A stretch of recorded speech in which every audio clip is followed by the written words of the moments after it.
UConn 77, Gonzaga 71. Is UConn back? Not sure we can answer that in a span of one game, but I will say this, a lot of improvement. This is what college basketball is supposed to be. Neutral site, Saturday night, MSG, lights are bright, two fan bases that freaking care. Gonzaga, man, that is not an easy travel. That is a 4 or 5 hour flight. They're in Spokane, Washington. Some of my friends were there and they said it was probably 25% Gonzaga, which is impressive. And obviously the UConn fan base needs no introduction. They showed up for that game.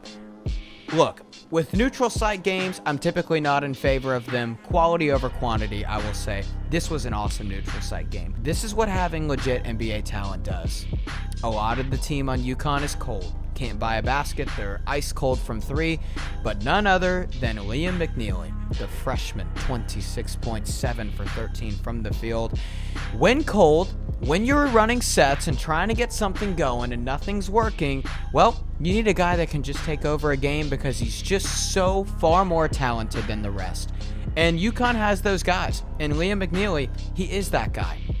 So, with UConn having 3 losses, wanted to ask y'all this. What was different about this UConn team on Saturday night compared to what we've seen? Well, listening to more in the show, I'm going to tell you this. I don't typically love to use the KenPom metrics too much because I think people actually use it as a crutch and to not analyze the game of what's actually in front of them. I'm in favor of advanced metrics being used, just not in the way it's used by college basketball media. So I don't love KenPom too much in terms of using it as a crutch. But I will say this, I'll use it here because I think this is incredibly revealing. 2023, UConn was 7th in defensive efficiency.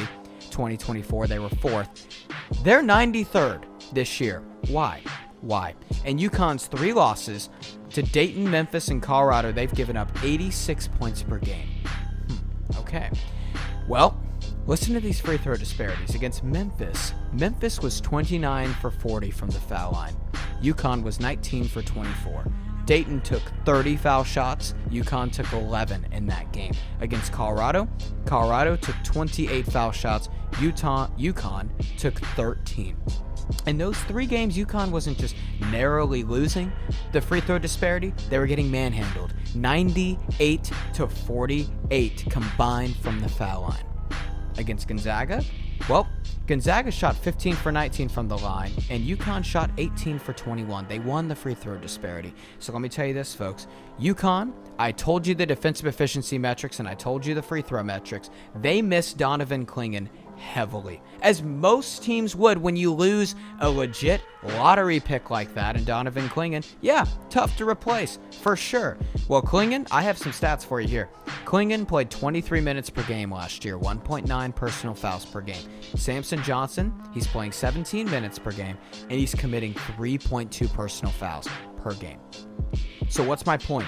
UConn is sending people to the line frequently and easily, and it's something that honestly needs to be cleaned up. I think Dan Hurley knows that, and UConn cleaned it up against Gonzaga, and we saw what they could be. This is a good Gonzaga team. They blew the brakes off of Baylor, and this UConn team, this is a bold take.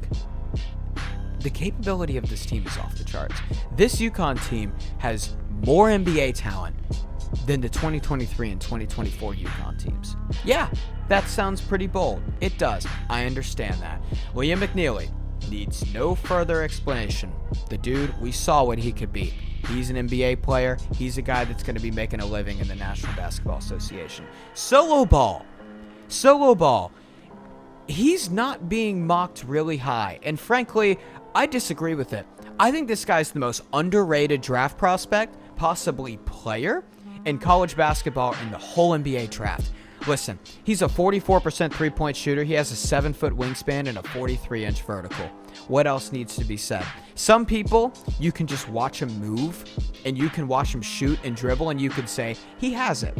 He just has it. Solo ball is one of those guys. And Alex Karaban, with the experience, he's mocked in a lot of first rounds. Deserves to be. He's a freaking winner. Look, I have a bold take here. If Alex Karaban doesn't return to UConn, Dan Hurley could very well be the head coach of the Los Angeles Lakers right now. But Alex Karaban decided to come back. Just the culture here, that shows the culture in a nutshell. It's Unprecedented.